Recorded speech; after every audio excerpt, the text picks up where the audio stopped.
अभिमन्यु युग की आंखों में देख ही रहा था कि तभी उसे युग की आंखों में कुछ दिखाई देने लग जाता है और वो हैरानी के साथ कहता है, ये क्या है? युग हैरानी के साथ अभिमन्यु से पूछता है, क्या है अभिमन्यु? तुझे क्या दिख रहा है मेरी आंख के अंदर? अभिमन्यु युग की आंख के अंदर देखते हुए ही धीरे धीरे कहता है, तेरी आंख में मुझे कुछ हल्का पीला पीला नजर आ रहा है। युग हैरानी के साथ कहता है, पीला पीला नजर आ रहा है? क्या पीला पीला नजर आ रहा है तुझे मेरी आंख के अंदर? अभिमन्यु कुछ कहता उससे पहले ही अमोदिता झट से बोल पड़ती है, तुम्हें क्या नजर आ गया अभिमन्यु युग जी की आंख में?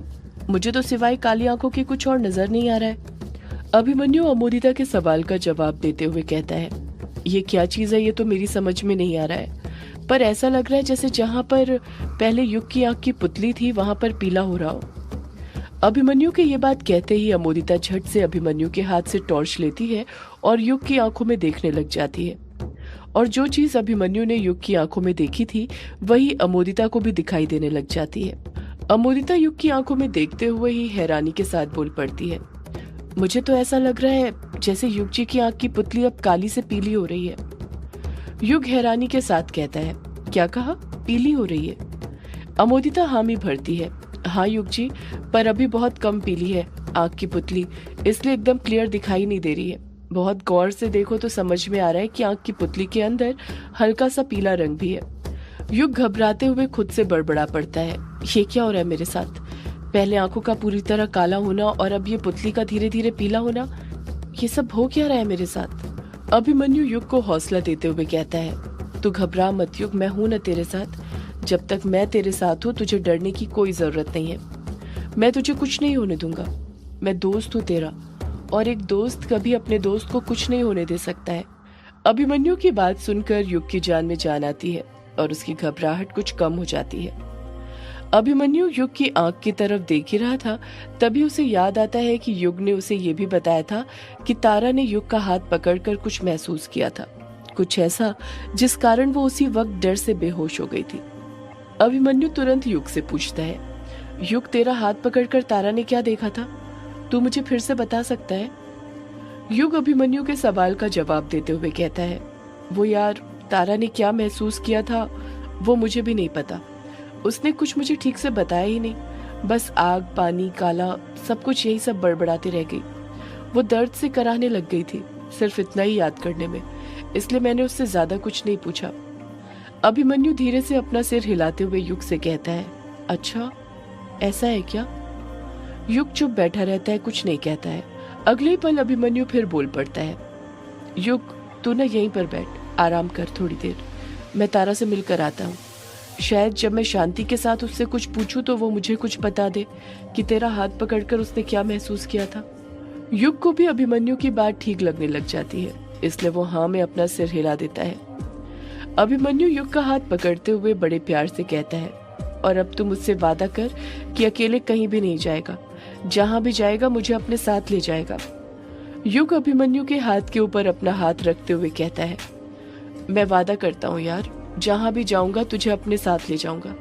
कल रात ना सच में मुझसे बहुत बड़ी गलती हो गई, तुझे अपने साथ ले जाता तो इतना सब कुछ होता ही नहीं। कायर बार बार बोल भी रहा था तुझे बताने के लिए, पर मैंने ही उसकी बात नहीं मानी।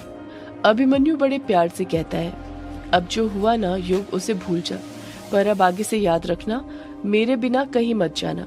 तुझे जरा भी अंदाजा नहीं है खतरा कितना बढ़ गया है, कब क्या हो जाए कुछ कह नहीं सकते। वैसे कायर से याद आया, ये कायर और कछुआ है कहाँ? कहीं दिखाई नहीं दे रहे। युग अभिमन्यु के सवाल का जवाब देते हुए कहता है, कायर तो बिंदु से मिलने के लिए चला गया है, और रही बात कछुए की तो वो तारा के कमरे में ही होगा वर्चस्विनी जी के साथ। अभिमन्यु पलट कर कहता है, अच्छा वो वहीं पर है तारा के कमरे में, तो फिर मैं भी वहीं पर जाता हूँ, उससे भी मिल लूंगा। युग कहता है, मैं भी चलता हूँ, मैं यहाँ पर बैठे बैठे क्या करूंगा।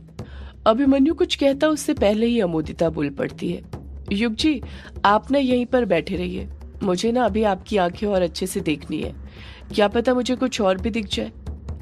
युग पलट कर कहता है, अब तुम्हें और क्या दिखेगा अमोदिता, जब से तो कुछ दिखा नहीं, वो तो अभिमन्यु ने गौर से देखा तब उसे दिखा। अमोदिता कहती है, युग जी बस थोड़ी देर और देखने दीजिए। अमोदिता धीरे से खुद से बड़बड़ाती है, इसी बहाने आपके साथ कुछ वक्त बिताने का मौका और मिल जाएगा, वरना वो यामिनी तो आपका पीछा ही नहीं छोड़ती है। अभिमन्यु जल्द से जल्द वहां से निकलना चाहता था, क्योंकि वो नहीं चाहता था कि युग के दिमाग में फिर ये सवाल आए कि वो रात में कहाँ गया था और अभी तक कहाँ था। इसलिए वो तुरंत बोल पड़ता है, युग, अमोदिता सही कह रही है, तू बैठ यहीं, मैं आता हूँ तारा से मिलकर, जो भी होता है बताता हूँ ना मैं तुझे। अभिमन्यु अपना दिमाग दौड़ाते हुए कहता है, हो सकता है तू तारा के उस वक्त सामने था और उसने तेरे बारे में सपना देखा था, इसलिए वो ज्यादा डर गई हो और उस वक्त कुछ बता नहीं पाई हो, पर अब बता दे। युग को भी अभिमन्यु की बात ठीक लगती है, इसलिए वो हाँ में अपना सिर हिला देता है। अभिमन्यु भी मौके की नजाकत को समझते हुए तुरंत वहां से निकलने लग जाता है। वो नहीं चाहता था युग उसे किसी और कारण से एक पल के लिए भी अब रोके। अभिमन्यु हड़बड़ाहट के साथ सीढ़ियां चढ़ने लग जाता है, क्योंकि उसे तारा की और ज्यादा फिक्र होने लग गई थी जब से उसने सुना था कि तारा डरी और घबराई हुई है युग का हाथ पकड़कर। अभी अभिमन्यु सीढ़ियां चढ़कर कॉरिडोर तक ही पहुंचा था कि तभी वहां पर उससे यामिनी टकरा जाती है। यामिनी भी हॉल की तरफ ही आ रही थी, जो अभी कुछ पल पहले ही डायना के कमरे से निकली थी। यामिनी से टकराते ही अभिमन्यु मन में बड़बड़ाता है, इस यामिनी को भी अभी ही मुझसे टकराना था क्या? अभिमन्यु यामिनी से कुछ पूछता उससे पहले ही यामिनी उससे पूछ पड़ती है, तो तुम आ गए अभिमन्यु? मुझे तो ऐसा लगा कि तुम आ जाने ही नहीं वाले, बाहर ही रहने वाले हो। अभिमन्यु यामिनी को घूरते हुए कहता है, तुम्हें ऐसे क्यों लगा यामिनी कि मैं आज बाहर ही रहने वाला हूँ? यामिनी भी अभिमन्यु को घूरते हुए ही कहती है, वो इसलिए अभिमन्यु क्योंकि कल रात में भी तो तुम बाहर ही थे ना, तो मुझे लगा कि आज रात में भी तुम बाहर ही रहोगे। अभिमन्यु यामिनी से अपनी नजरें चुराने लग जाता है, पलटकर कुछ नहीं कहता है। यामिनी फिर अभिमन्यु से पूछ पड़ती है, वैसे क्या मैं जान सकती हूँ कि कल रात तुम इतनी जल्दी में कहाँ गए थे बिना किसी को कुछ बताए?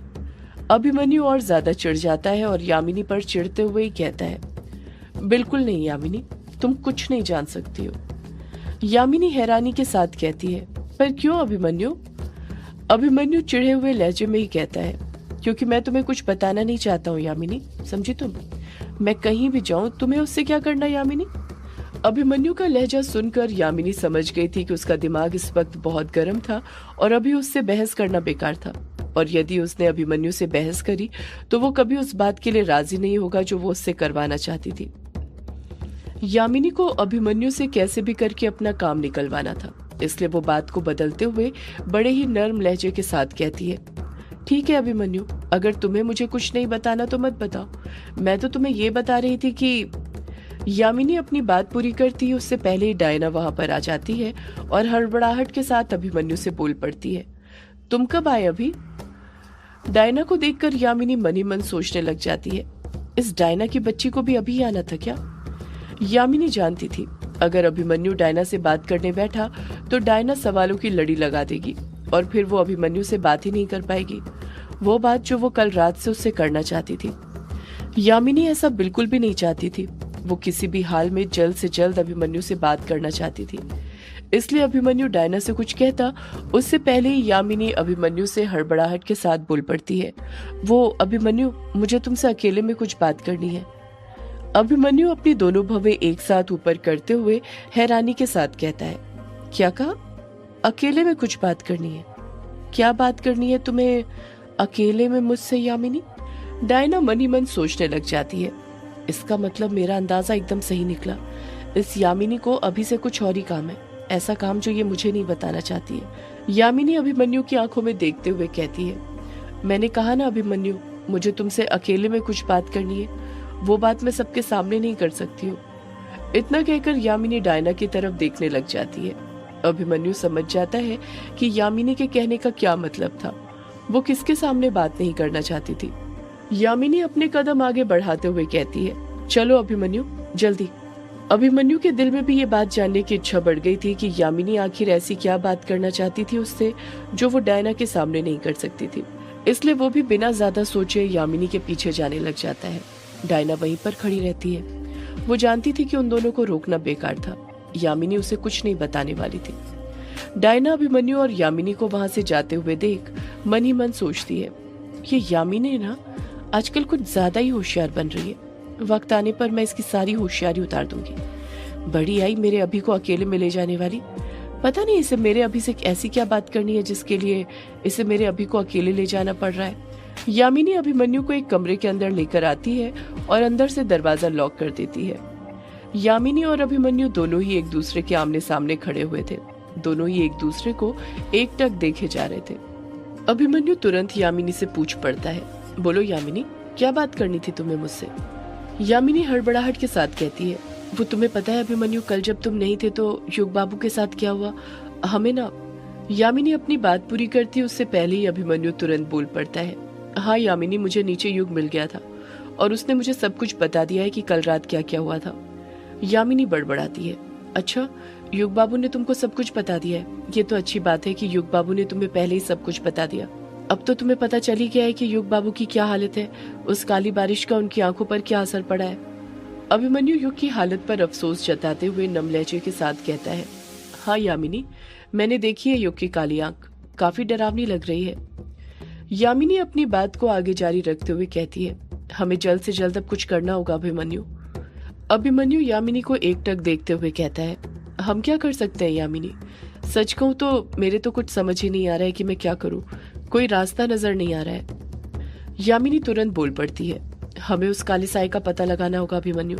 अभिमन्यु मुंह बनाते हुए कहता है, पर हम उस काले साए का कैसे पता लगा सकते हैं यामिनी? युग ने जो कहानी लिखी थी उसमें भी हमें उस काले साए के बारे में कुछ पता नहीं चल पाया, और फिर अब एक चित्रा आंटी बची है जिन्हें उस काले साए के बारे में पता है। पर तुमने देखा ना, वो युग के सामने तो आई पर उन्होंने युग से एक शब्द तक नहीं कहा, और यहाँ तक कि वंदना भाभी के पूछने पर भी उन्हें कुछ नहीं बताया। बस कहा कि अमावस्या तक इंतजार करो, उसके बाद सब पता चल जाएगा। अभिमन्यु एक लंबी आह भरते हुए कहता है, मुझे तो लगता है हमें अमावस्या तक इंतजार करना चाहिए। यामिनी घबराते हुए कहती है, पर अभिमन्यु, अगर अमावस्या आने से पहले उस काले साए ने कुछ और कर दिया तो? तुम देख नहीं रहे हो वो किस तरह ताकतवर हो रहा है? युग बाबू की आंख का क्या हाल हो रहा है?